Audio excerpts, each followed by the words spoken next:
Olá, assinantes do Informe Vale, leitores, estamos aqui com Antônio Tostes, diretor da Rede Novo Tempo da América Latina, e é um prazer estar aqui com você, te conhecendo um pouco da estrutura, da história da TV. Satisfação imensa, um prazer. Eu queria que, para o nosso leitor, o nosso assinante, tivesse o privilégio de saber quem é o Antônio Tostes, né? A tua história, a tua trajetória, quem é o Antônio Tostes, de onde veio, como foi a tua formação, a questão vocacional, qual foram as influências, como surgiu o Antônio Tostes? Bom, eu sou natural de Juiz de Fora, Minas Gerais, e quando eu estava ali com meus 17, terminando o ensino médio, eu fiz o curso técnico em eletromecânica. Meu desejo era trabalhar como técnico, fazer engenharia à noite, e não estava conseguindo emprego como técnico e fui trabalhar no escritório da Igreja Adventista Sétimo Dia, na minha cidade, e dali começou essa história. Eu não saí mais, mudei meu ramo, né, de atividade, aquilo que eu gostaria de fazer, que era trabalhar na área de engenharia. Me formei em administração e ciências contábeis e desenvolvi minhas atividades na Igreja Adventista. Tive a alegria de estudar durante algumas férias, algumas matérias do curso teológico. Em 1996 eu fui ordenado ao ministério e já estou trabalhando para a organização adventista há 40 anos. Assim, eu percebo, não sei se é uma característica de vocês adventista ou se é uma característica pessoal. Eu vejo que na tua trajetória você exerceu o pastoreio, foi ordenado pastor, como você salientou, mas ao mesmo tempo eu vejo você bivocacionado, eu vejo você assim, diretor, aqui eu vejo uma instituição com 600 funcionários. Como é isso, conciliar o pastoreio e a vida executiva? Na verdade, nós temos os pastores da Igreja Adventista que se formam no método que a gente chama de tradicional, que vão para o seminário e se formam em teologia. Normalmente, os pastores, quando se formam, eles vão para a linha de frente do ministério. Vão trabalhar como capelães nas escolas, como pastores nas igrejas, como pastores trabalhando com jovens, e ali eles desenvolvem esse trabalho do pastoreio mais efetivamente, e ali segue o processo de ordenação ao ministério. No meu caso foi diferente. Como eu estava trabalhando como administrador da organização adventista e muito ligado ao ministério e com uma atividade assim sempre presente na igreja, pregando, desenvolvendo semanas especiais, eu fui estudar algumas matérias, o curso teológico, durante 4 anos, e então eu fui encaminhado à ordenação ao ministério. Então eu posso desenvolver como pastor todas as atividades próprias de um pastor. Realizar uma cerimônia batismal, uma cerimônia de casamento, por exemplo, mas eu nunca trabalhei na igreja local. Eu sempre trabalhei na área administrativa. Então, na realidade, a minha formação acadêmica veio exatamente da parte contábil, né? A parte administrativa. Eu tenho as 2 faculdades, fiz uma pós-graduação na área, mas pelo fato de estar muito ligado à atividade ministerial, eu fui ordenado ao ministério e gosto também, sempre que possível, de estar nas igrejas, pregando, fazendo batismo, fazendo casamento. É um privilégio, uma alegria. Eu conheço algumas pessoas da área executiva e elas são pessoas bastante racionais, assim, muito objetivas. Eu vejo que esse tempero pastoral, esse calor, né, esse contato com as pessoas, ele acabou te influenciando bastante, né? Ah, sem dúvida alguma. E trabalhar com pessoas é um privilégio, mas é um grande desafio. E, na verdade, esta vocação ministerial, esse lado pastoral, ajuda muito, porque o pastor, normalmente ele conhece as histórias das pessoas, ele lida com as situações difíceis que as pessoas passam, que buscam o pastor para ter um aconselhamento, para uma oração, para buscar um lenitivo espiritual, para orar com o pastor. E, na verdade, como um administrador, a gente, no meu caso específico, eu não deixo de lado esse lado pastoral. Isso me ajuda muito no relacionamento com a minha equipe de trabalho. Antônio, eu queria que você falasse um pouco para nós sobre a missão da TV Novo Tempo. Você está falando de pastoreio, da importância, eu vejo, é nítido esse pastoreio que vocês têm aqui internamente entre vocês, na denominação que você participa. Qual é a missão da TV, toda essa holding de comunicação? A Rede Novo Tempo, que é o centro de mídia da Organização Adventista para a América do Sul, ela não tem como objetivo ser um canal de entretenimento para o povo adventista. Então, a nossa rede de TV, a nossa rede de rádios e o trabalho que nós fazemos nas plataformas digitais, nas redes sociais, não tem como objetivo alcançar o público adventista. Nós existimos para alcançar o público não adventista. E o que nós apresentamos na nossa rede de TV e na rede de rádios? Qual é o nosso conteúdo? Apresentar os valores contidos na Palavra de Deus. Então, nós entendemos que a Palavra de Deus é o agente transformador da sociedade. Com a unção do Espírito, as pessoas podem, sim, viver em paz, amar o próximo, viver de uma forma íntegra. Acreditamos na família como uma célula importantíssima na sociedade, e é isso que nós fazemos. Nós não temos comerciais na nossa grade, Zé Antônio, não temos comerciais. Poderíamos ter na rádio e na TV. Já fui procurado por agências de publicidade pedindo a nossa lista de preços dos nossos horários. Não temos. Nós hoje sobrevivemos com uma parte dos dízimos que vem das igrejas adventistas e com as doações dos Anjos da Esperança. A forma carinhosa que nós chamamos aqueles que doam para manter a nossa infraestrutura no ar, produzindo os nossos conteúdos e oferecendo gratuitamente os guias de estudo da Bíblia. Então, qual é o objetivo da Novo Tempo? É ser uma escola bíblica. Nós ensinamos a Bíblia, nós transmitimos os valores da Bíblia através dos nossos programas, dos nossos conteúdos e através, como eu disse, dos guias de estudo que oferecemos gratuitamente para os internautas, para os ouvintes das nossas rádios e os telespectadores da TV. O nosso compromisso é apresentar a Palavra de Deus. Você poderia falar um pouquinho da programação da TV Novo Tempo e também um pouco da cobertura, para que as pessoas possam saber onde buscar, nas plataformas, os canais aqui do Cone Leste Paulista, do Vale do Paraíba, como as pessoas podem estar acompanhando? Nós temos uma audiência potencial de praticamente 90% da população brasileira, uma audiência potencial de 180 milhões de telespectadores. Isso incluindo o alcance com as antenas parabólicas. Estamos presentes em todas as TVs pagas, e quando eu falo TVs pagas, me refiro a Oi, Vivo, Claro, NET. Estamos em canal aberto em 24 capitais da federação e em outras mais 450 cidades no Brasil em canal aberto. Tirando a sobreposição de sinal, né, porque em São Paulo nós estamos em canal aberto, TV paga e parabólica, então tirando a sobreposição, nós alcançamos sim em torno de 180 milhões de brasileiros com o sinal da TV Novo Tempo. Você pode falar um pouco sobre os programas que vocês têm, as temáticas, os temas que vocês abordam? Nós temos uma grade bem diversificada.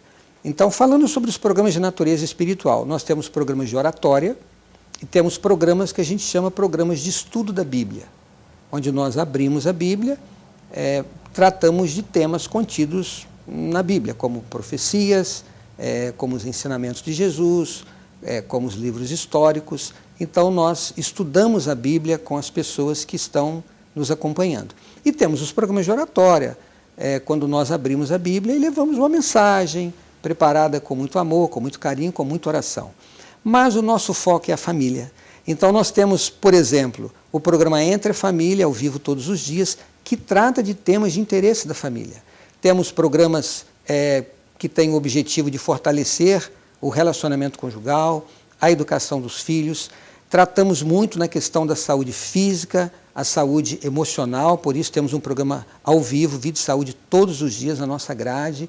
Temos também conteúdos que abordam as questões que envolvem a família como um todo, como finanças, problemas que envolvem a vida de uma forma geral. Então, são temas bem diversificados, além de alguns programas que não são programas de entretenimento, mas são programas mais suaves, assim, pelo conteúdo, programas musicais. Temos um programa que fala sobre turismo e tantos outros programas cujo objetivo é ocupar o espaço na vida das pessoas, levando conselhos importantes para que as pessoas vivam com qualidade. E é importante, José Antônio, destacar algo que eu acho significativo. Nós não temos apenas adventistas levando esse conteúdo.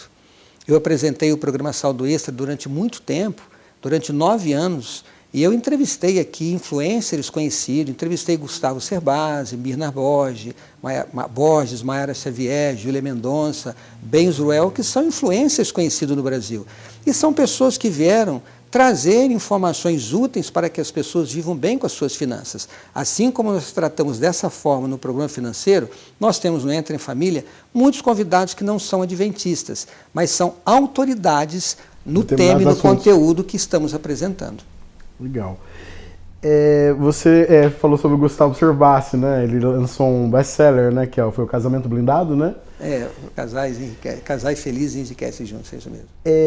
Pegando esse gancho do Gustavo, eu noto que o problema financeiro é presente, ele é pertinente. Eu vejo que uma das suas expertises é a área financeira. Você publicou um livro, né? 2 livros. Um livro falando sobre finanças, um que era para os comportores, que acabou virando livro, e depois você publicou um outro livro chamado Saldo Extra, isso mesmo. A gente tem estudos que mais de 50% da população ela se encontra em situação de endividamento.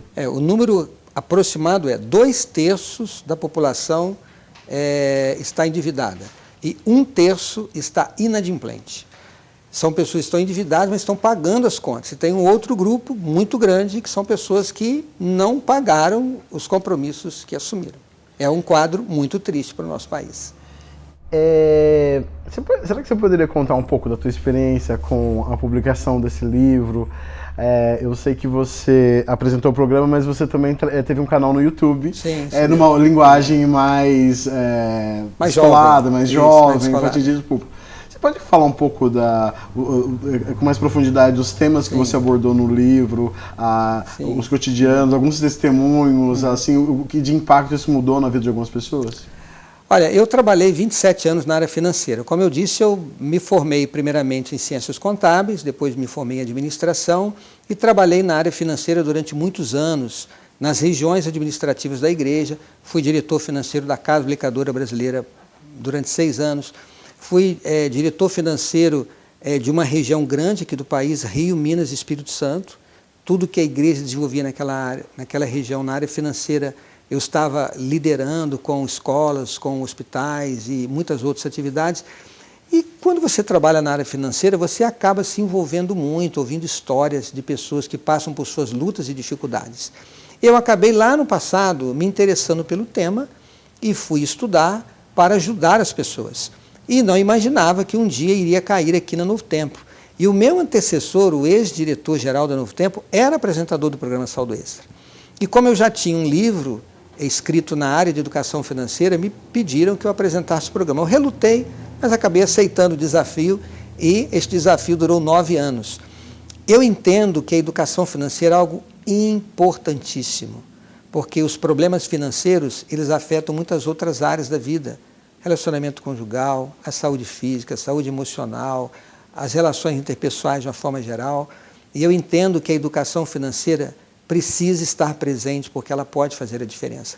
E durante todos esses anos, eu procurei tratar dos temas principais: organização financeira, planejamento, orçamento, como controlar os gastos, como você otimizar a sua renda, como fazer investimentos apropriados, como se organizar para não se endividar, porque o endividamento ele corrói o salário da população brasileira. Muitas pessoas perdem por estarem endividadas. E acontece o contrário, quando a pessoa tem a vida estruturada, ela consegue otimizar a sua renda. E fazendo bons investimentos, ela consegue multiplicar a sua renda no mercado financeiro, fazendo investimentos certos. Então esta foi a temática que eu procurei levar no programa Saldo Extra, além dos conceitos que eu apresentava, trazia convidados, como eu citei alguns deles aqui, entre tantos outros, para apresentar informações construtivas para a sociedade de uma forma geral. E este é o conteúdo que os leitores encontram no livro Saldo Extra, que eu lancei pela Casa Publicadora no ano 2019. Eu vejo que tem um ponto que você trata no teu livro, que é sobre a questão da riqueza e da prosperidade. É a pessoa ficar rica, mas não necessariamente ela ser próspera. Você podia transcorrer um pouco sobre esse assunto? Eu uso um texto da Bíblia que está no livro de Salmos, o Salmo de número 112, nos versos de 1 a 3, e quando Deus fala que o homem que confia nele, que se compraz nos seus ensinamentos, na sua casa haverá prosperidade e riqueza. E quando a gente vai lendo esse salmo, nós chegamos à conclusão que o salmista está falando de questões materiais. É riqueza mesmo, é prosperidade material mesmo. Ou seja, a Bíblia deixa claro que dinheiro não é problema. Essa história de que rico não vai para o céu, porque Jesus disse para o jovem rico vender tudo para segui-lo. A gente tem que entender o contexto. Aquele jovem, ele amava o dinheiro. Jesus nunca ia ser o primeiro na vida dele. E o dinheiro nunca pode ser o primeiro na nossa vida, nunca, jamais. Nós temos a nossa fé, a nossa família, a nossa saúde, mas o dinheiro tem o seu lugar. Então a prosperidade e a riqueza, ela faz parte do vocabulário divino. E nós podemos alcançar a riqueza e a prosperidade. Quando eu abordo no livro essa questão de riqueza e prosperidade, é que ser rico não significa apenas ter dinheiro. Ser rico significa ter uma família bem ordenada, você ter saúde, você viver bem, você viver em paz, você dormir tranquilo. Isso vale muito mais do que dinheiro. Agora, você pode fazer tudo isso e ter dinheiro, ter uma vida de conforto? Claro que pode. E a pessoa que é uma pessoa próspera, um cristão que segue a palavra do Senhor, a sua riqueza vai ajudar o próximo, vai ajudar a pregação do Evangelho, vai fazer com que mais pessoas conheçam a graça e o amor de Deus. Nós aqui no Novo Tempo, nós temos os Anjos da Esperança que sustentam o nosso trabalho, com muita generosidade. São milhares de pessoas que doam pouco, doam muito, mas que têm proporcionado a oportunidade ao Novo Tempo, por exemplo, enviar guias de estudo gratuitamente. Um dos guias que lançamos no ano passado foi Educação Financeira à Luz da Bíblia. Eu sou autor desse livro, com o apoio da equipe da Escola Bíblica, onde eu apresento ali as informações necessárias e mais do que suficientes para que as pessoas vivam bem com as suas finanças. Quem patrocina esse trabalho? Os Anjos da Esperança. São pessoas que estão bem com as suas finanças. E, por esse motivo, podem ajudar o próximo. Eu vi que tem um ponto, você comentou que as pessoas que vocês convidam não necessariamente são adventistas, são pessoas que são autoridade em determinados assuntos, vocês convidam essas pessoas para poder compartilhar esse conhecimento. E eu vi que teve um ponto que, em relação ao Gustavo Cerbasi, que você discordava. Ele tem uma linha de raciocínio que o primeiro investimento não deve ser um imóvel próprio, que é a partir dos 40 anos que ele deve procurar esse investimento. Você já tem uma visão um pouco diferente, você acha que é possível fazer de forma concomitante, você consegue integrar. Você pode falar um pouco para o nosso assinante? Eu entendo o Gustavo Cerbasi, ele está corretíssimo, no entendimento de que quando você está iniciando a sua vida profissional, você deve investir na sua carreira. Eu estimulo muitas pessoas a fazerem isso. Às vezes as pessoas casam, conseguem um emprego, já quer comprar uma moto nova, já quer comprar um carro de luxo e deixa de estudar línguas, deixa de fazer um curso, deixam de se especializar. E oportunidade na vida, o sucesso na vida é quando a oportunidade encontra você preparado. A gente tem que estar se preparando. Quanto mais preparado uma pessoa é, mais oportunidades ela vai ter de crescer na vida. Então eu concordo plenamente com ele, que aquele que está iniciando a sua vida profissional invista nos seus estudos, na sua carreira. E muitos podem achar o seguinte: eu vou comprar uma casa própria, eu não tenho condição de pagar um curso, não tenho condição de estudar línguas, e vai minar a oportunidade de crescimento. Mas eu pergunto, ele não está pagando aluguel? Por que ele não transforma esse valor do aluguel que ele está pagando no pagamento de uma parcela da casa própria? Faz um financiamento com uma taxa de juros baixa de 30 anos, em vez de estar pagando aluguel, paga o financiamento. Talvez tenha que fazer uma entrada, mas vai ser uma entrada no valor pequeno. Ah, mas se eu estou pagando a casa própria, não posso mudar. Se você estiver morando no imóvel simples e pagando no financiamento, no valor correspondente àquilo que seria o aluguel, se você receber uma oportunidade na empresa e precisar mudar, a casa própria não será um impedimento, porque você aluga o imóvel e com o aluguel paga o financiamento. Eu me lembro até que o Gustavo Ceballos citou isso, né? Mas às vezes você surge oportunidade para mudar, mas eu não posso ir, que eu estou pagando o financiamento.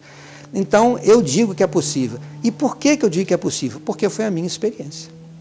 Eu financiei um imóvel muito cedo na minha vida, e isso não me impediu de mudar de Juiz de Fora, do Rio na época, do Rio para Curitiba, de Juiz de Fora, perdão, de Fora para Curitiba, Curitiba para Tatuí, Tatuí para Niterói, de Niterói para Jacareí. E durante esse período, eu sempre fiz isso.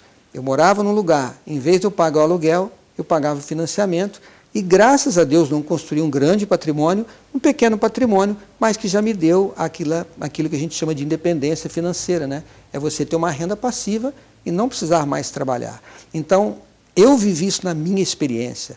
Eu concordo com o Gustavo Cerbasi, mas o meu ponto é, dá para fazer as duas coisas. Você falou de passivo. Eu lembrei agora do Robert Kiyosaki, do Pai Rico, Pai Pobre. E ele tem uma visão interessante sobre essa questão de organização financeira. Ele fala para você produzir ativos e existe um time, né, para você, fases da vida. Ele fala muito sobre você produzir ativos que vão te gerar renda e depois você alcança uma liberdade financeira. Qual a sua opinião sobre essa linha de raciocínio? O pensamento é corretíssimo. É você ter bons ativos. O que é um bom ativo? É quando você, por exemplo, eu vou comprar uma loja, eu tenho recursos, em vez de eu investir na renda fixa, que é uma opção, eu vou comprar um imóvel que está uma oferta. Alguém está precisando vender, eu compro aquela loja e alugo aquela loja. Aquele é um bom ativo, porque ele me traz uma renda. Existe o mau ativo, entre aspas, um veículo, por exemplo, é um patrimônio, né? Você inclusive declara no imposto de renda, mas é um ativo que não lhe traz renda. O carro pode até ser útil para um profissional liberal, para um profissional que depende do carro para otimizar as suas vendas, fazer o seu pós-venda, aumentar a sua carteira de clientes. Não estou dizendo que o carro não é necessário, inclusive para a família, mas ele não é um ativo que traz um benefício. Então, o importante é você ir formando uma carteira de ativos durante a sua vida que te traga uma renda passiva que vai crescendo. Então, você tem opções no mercado financeiro. Você pode investir em renda variável, desde que a pessoa saiba, conheça e estude, sempre pensando no longo prazo. E você pode investir também até na própria renda fixa e usufruir dos juros compostos. E essa matemática de juros compostos trabalha a nosso favor. Então, o pensamento dele é: vá construindo ativos que gerem renda, porque dinheiro faz dinheiro. Então, a pessoa pode se tornar rica ganhando pouco, desde que ela consiga construir uma reserva que vá reinvestindo essa reserva. Com o passar do tempo, ela pode se tornar uma pessoa milionária. Antônio, você acabou se tornando um especialista na área de finanças e acabou atendendo, conversando com pessoas do Brasil inteiro, procurando ajuda. O que você identificou? Qual é a causa do endividamento das pessoas? Você conseguiu identificar isso? É caso a caso? O que você percebeu? Olha, existem muitos motivos que levam as pessoas a se endividarem. Nós podemos falar do crédito fácil, né? Às vezes as pessoas têm a facilidade de conseguir um cheque especial, de fazer um empréstimo, e aí acabam se endividando por conta disso. Mas a razão principal do endividamento é a falta de planejamento. Então, se você vai comprar uma roupa, o que deve fazer? Qual é o valor? Economiza, vai e compra à vista. Você vai trocar de carro, qual é o valor? Faça uma economia, junte e compra à vista. Então, como as pessoas não se planejam, e infelizmente este é um problema na nossa sociedade, elas não se organizam para fazer frente às necessidades. Por exemplo, é difícil para o povo brasileiro fazer uma reserva financeira para suprir os imprevistos. Se uma pessoa não tem uma reserva, quando vem o imprevisto, o que acontece? Vem o endividamento ou parcelamento, e quando você compra parcelado, você paga mais caro. Essa história de que à vista e a prazo é o mesmo preço não existe. Existe um custo financeiro embutido nesse financiamento. A não ser que você vai comprar uma coisa que você não tem condição de negociar e pedir um desconto. Aí tudo bem, justifica você pagar parcelado e deixa o dinheiro aplicado no banco. Fora isto, comprar à vista é a melhor maneira de efetuar o negócio. Por que as pessoas se endividam? Porque não tem planejamento. As pessoas precisam se organizar, fazer um planejamento, tendo o orçamento como uma das ferramentas para que possa construir uma vida material que vá crescendo com o passar do tempo. Então, a razão principal do endividamento é a falta de planejamento. Existe a questão do impulso, a questão das ofertas, né? A gente vai para todo lado, existem aquelas tentações, né, para você gastar, às vezes, um dinheiro que você não tem e comprar aquilo que nem precisava. Então, existem muitos conselhos para ajudar a pessoa a lidar com esse tipo de proposta e ter o domínio próprio suficiente. Mas a razão principal é a falta de planejamento. Toninho, eu queria que você falasse um pouco sobre o que a mídia secular está ensinando para nossas crianças, filhos, para as pessoas. Olha, a visão que eu tenho sobre a mídia, de uma forma geral, ela é o seguinte. Normalmente as pessoas vão, por exemplo, à TV em busca de quê? Informação ou entretenimento. Essas duas coisas, informação e entretenimento. É o que as pessoas buscam hoje quando vão a uma TV. Poderia falar o mesmo da rádio, até de conteúdos na internet. As pessoas estão atrás de informação e entretenimento. Mas o que acontece? As mídias precisam se manter. Elas precisam sobreviver. E no caso da mídia secular, vamos colocando esse aspecto diferente em relação ao centro de mídia que eu administro, é que as mídias, elas vivem dos seus comerciais. E, obviamente, para ela vender espaço publicitário, ela tem que ter audiência. E, ao produzir esta audiência, ela nem sempre produz aquilo que as pessoas precisam ouvir. Elas produzem aquilo que as pessoas querem ouvir. Então, assuntos, às vezes, sensacionalistas, eles chamam mais atenção do que talvez um assunto que seja um pouco mais construtivo, mas não seja tão agradável de ouvir. Então, para mim, o problema da mídia é isso. O compromisso da mídia não é, em primeiro lugar, em atender às reais necessidades das pessoas. O compromisso da mídia, no primeiro lugar, é se manter, cobrir os seus custos. E olha, não está errado, eles têm que pagar as contas, pagar os funcionários, pagar os seus espaços. E produzir conteúdo para a TV é muito caro.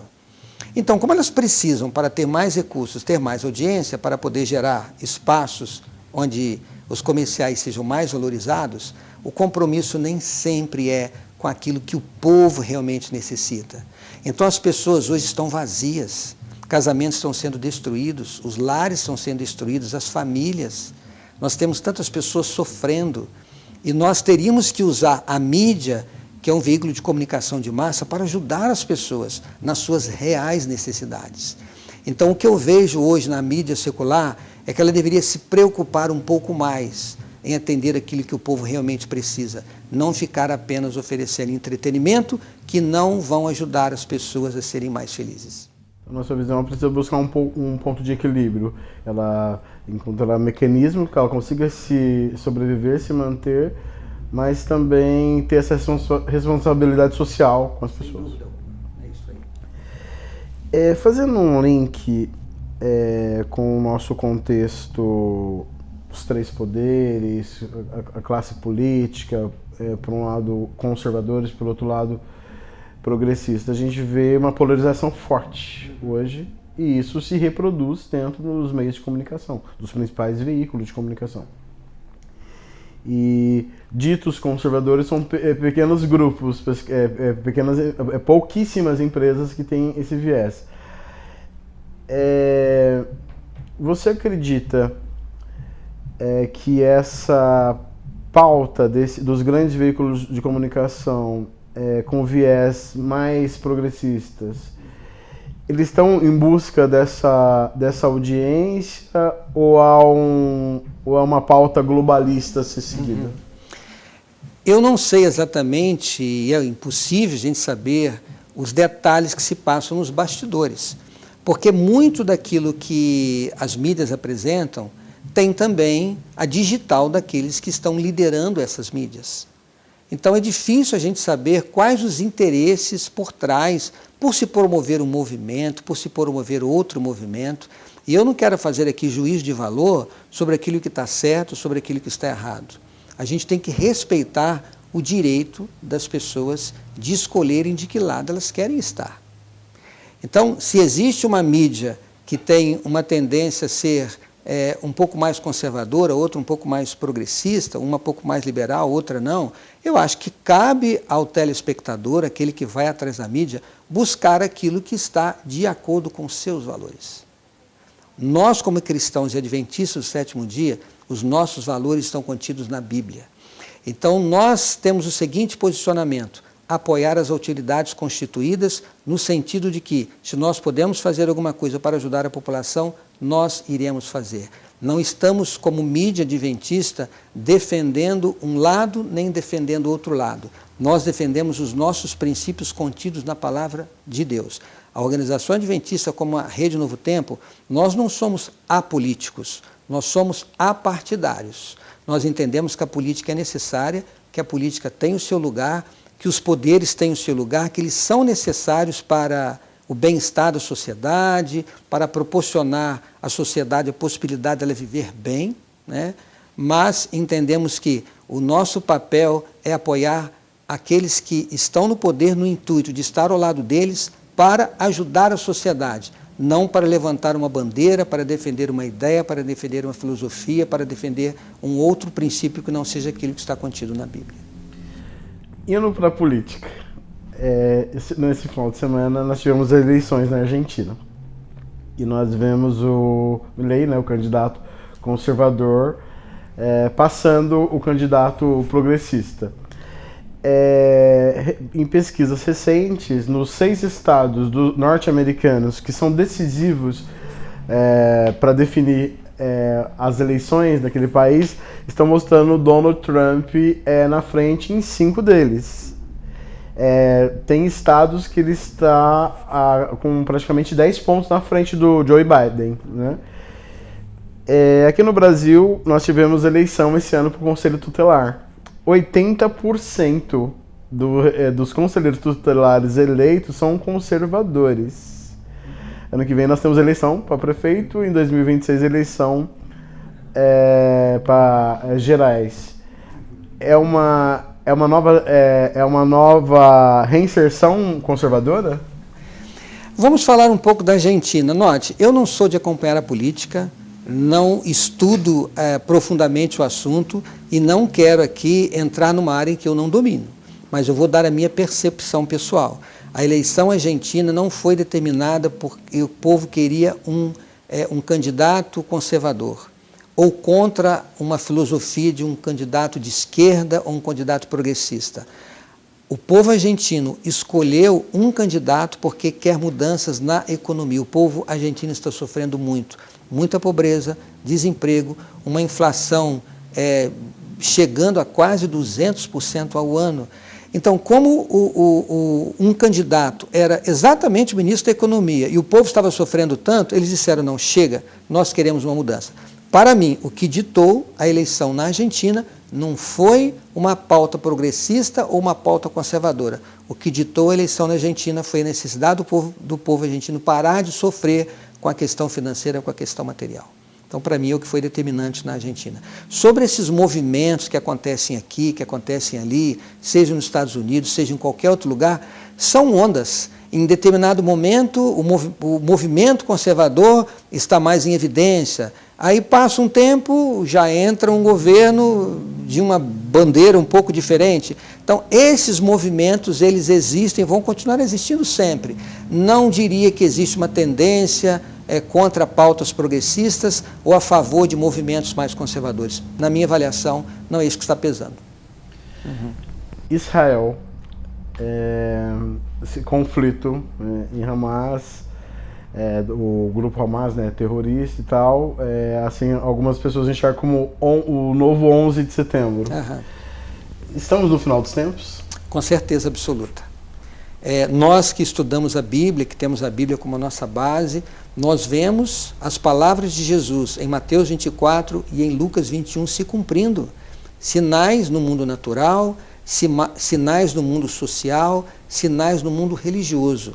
Hoje eu gravei um sermão aqui na Novo Tempo, onde eu usei o texto de Mateus, capítulo 24, verso 12, onde o texto diz: por se multiplicar a iniquidade, o amor esfriaria.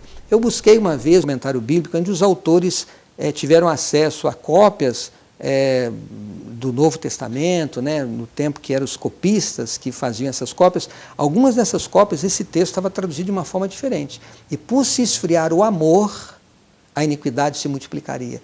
E é o que eu vejo na sociedade, uma profecia se cumprindo. Por que existem conflitos, guerras, corrupção? Porque falta amor no coração do homem. Se o amor fosse aquilo que governasse a nossa vida, o amor a Deus e ao próximo como a nós mesmos, ninguém ia matar ninguém, ninguém ia roubar ninguém. Então o que está faltando é amor. Então a gente querer explicar uma guerra no Oriente, uma guerra entre Rússia e Ucrânia, com base em teorias geopolíticas, pela história, nós vamos encontrar algumas evidências, né? É um combate a movimentos terroristas.